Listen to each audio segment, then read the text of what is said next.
thank you all for coming. So this is my talk, Making Games and Thinking Outside the Box. My name is Chad Toprak. I want to begin by acknowledging the traditional owners from the lands on which I'm broadcasting from, the Wurundjeri people of the Kulin Nation, and I'd like to pay my respects to their elders past and present.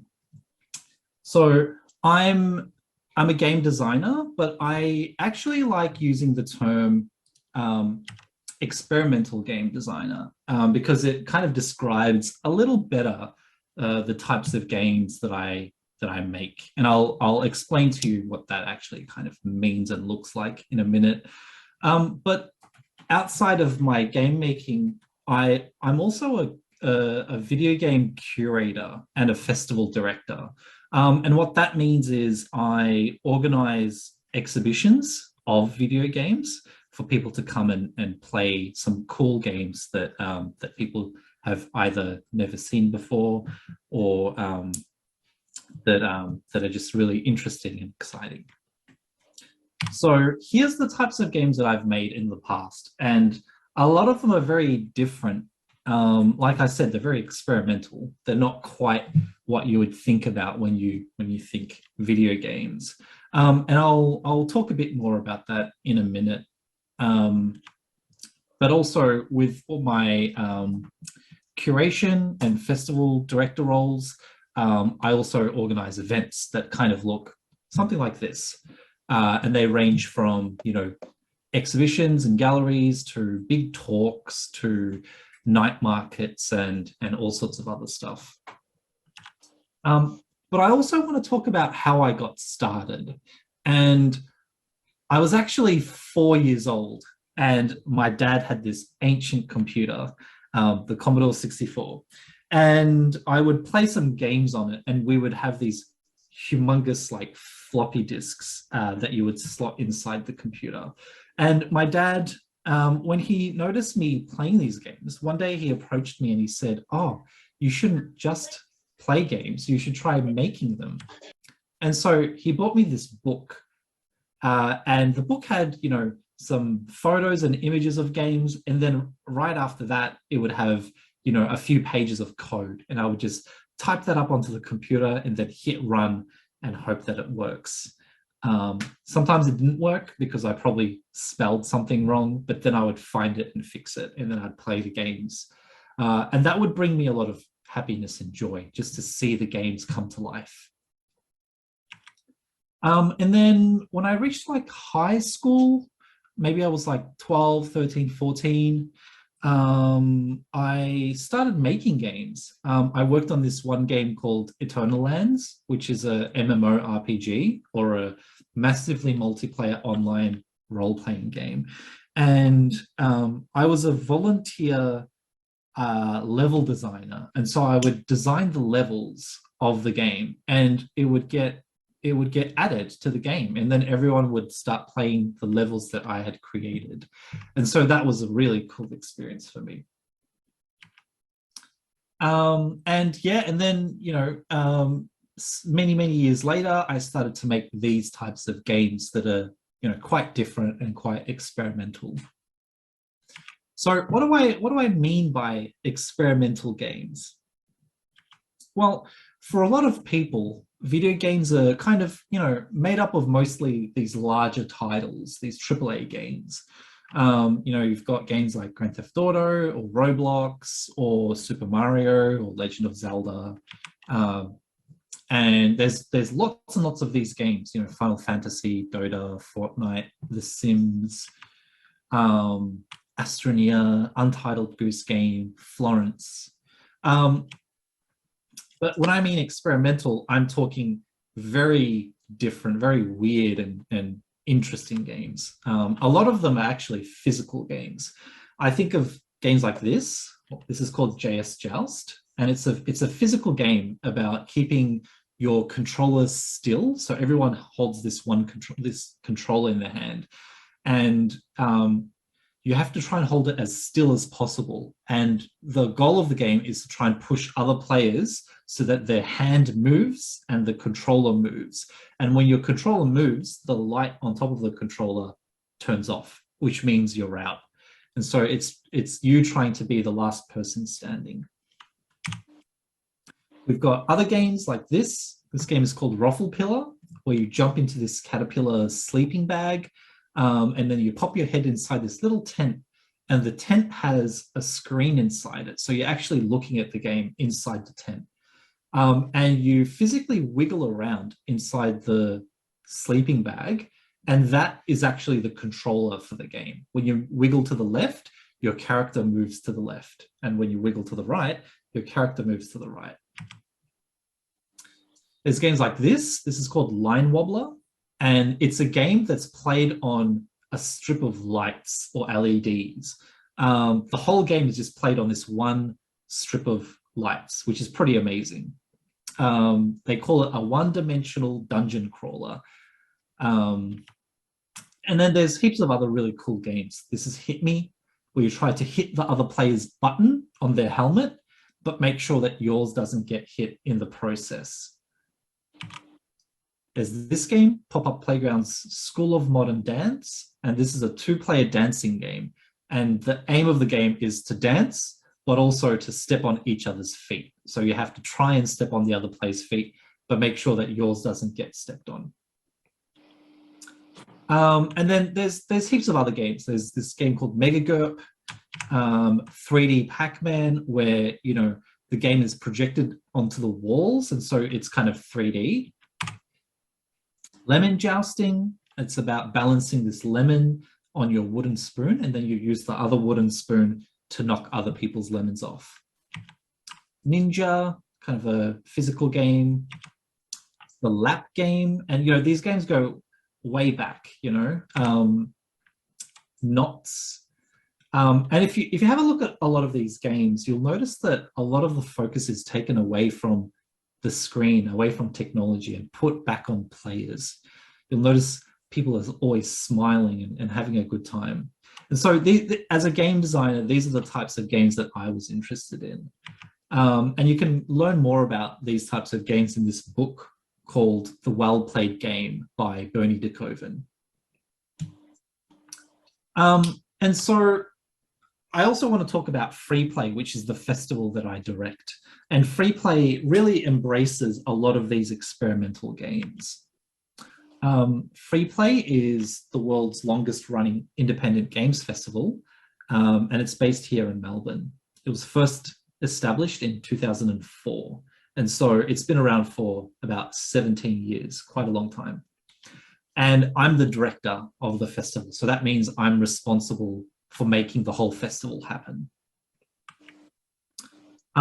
In the second half of the year, Freeplay also hosts a one-day event called Parallels, where we highlight these types of games, these really experimental games. We host game events in public.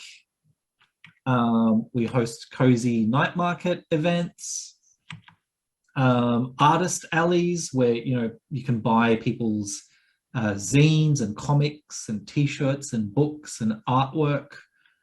We host workshops that we have game workshops where you learn to make games, but also we host a whole range of other stuff that are more about theater and improv and zine making and plenty of other stuff.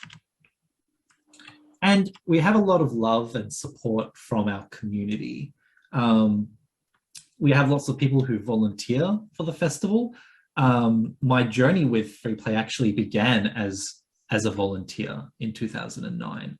So volunteering is actually a great way to get involved. And you can find a lot of our talks that are recorded on our YouTube channel if you're ever interested to hear what the games industry is talking about. I want to give you my top 5 tips when it comes to making games, and I hope that this will inspire you to think outside the box. One is to play games that you haven't played before. A lot of the time we get stuck playing the very similar types of games, and then when we try and make games, we end up wanting to make those types of games. But actually there's, as we saw in a lot of those examples, there's all sorts of games that you can make and play. And so I wanted to give you some examples of some cool games that I would recommend. There's this game called Paperbark. It's a game about a wombat and the Australian bush. It's a really cool game. You should check it out. There's this game called The Catacombs of Solaris, which is a very weird game. It's about exploring an infinite maze. There's this really cool and cute game called The Fish Market, where you just walk around and you check out what fish have for sale. There's a game about taking photos called Umurangi Generation. There's a game where you play as a little spider called Webbed. There's a game about painting a city called Paint Game, where the city is black and white at first, and then you color the city in. And then there's a game called Pigeon Game, where you simply feed and play with pigeons. It's a really cute game. My second tip would be to be inspired by things outside of games. Playing games is a great way to be inspired, but also there's all sorts of stuff out there that we can actually be inspired by. So I encourage you all to check out museums like Acme, exhibitions or galleries like NGV. Bunjil Place has a great exhibition space as well. Escape rooms like Ukiyo. Immersive exhibitions like Team Lab.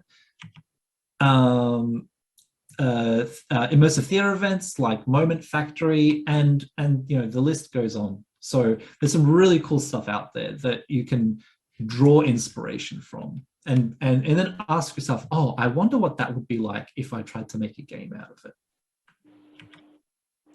The third one is to not be afraid to tinker and make things. I think it's really important to just get straight in there and see what you can make.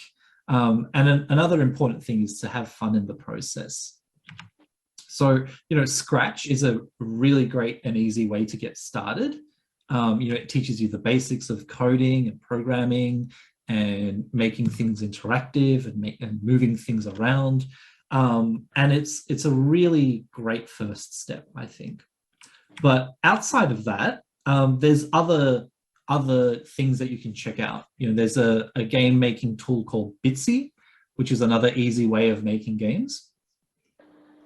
There's a tool called Twine if you're interested in just making story games or choose your own adventure type games. And as you get more and more experienced, there are more advanced tools like Game Maker, or more industry standard stuff like Unity. And so if you were to kind of take the path of trying to be a game developer, chances are one day in the future you might be using one of these tools. So, Chad, can I just ask a question? Sorry. Yeah. So Bitsy and Twine, are they free programs like Scratch? They are. They are? Yep. They're free. Yep. Awesome. I'm guessing this last one isn't free. Unity is free. Unity and Game Maker are both free. Awesome. And you can download those as well. They're a little harder to get into at first. So I'd encourage people, if they haven't tried making games before, to definitely check out Scratch, Bitsy, and Twine. Those are really easy ways to get into game making. Yeah, Scratch is what we do. That's our jam. Yeah. Number 4 is a really important one, is to play test your games.